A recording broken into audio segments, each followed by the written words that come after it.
Kinansela na po ng lokal na gobyerno ng Malay Aklan ang taunang Ley Boracay. Hindi rin muna magbibigay ng permit para sa mga malalaking event sa isla.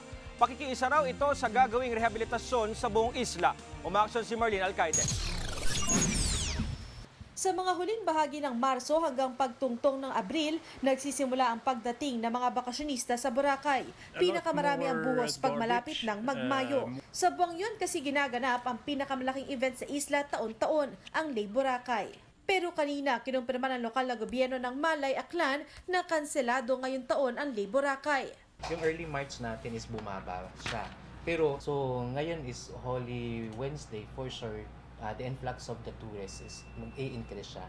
Pagsuporta raw ito sa gagawing rehabilitasyon sa isla na ipinag-utos ni Pangulong Duterte. Kasabay nito, hindi muna aprobahan ng LGU ang mga malalaking event na magdudulot ng water waste o dumi sa dagat.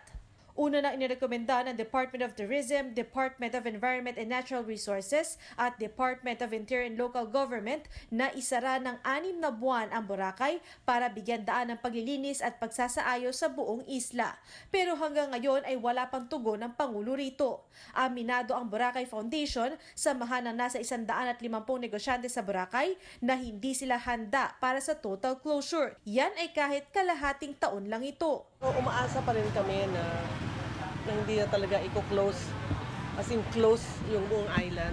Kung aayusin man, siguro by portion na lang. Pero para kay Interior Assistant Secretary for Plans and Programs, Epimaco Densing III, mas tatagal lang ang rehabilitasyon kung hindi isasara ng buo ang isla.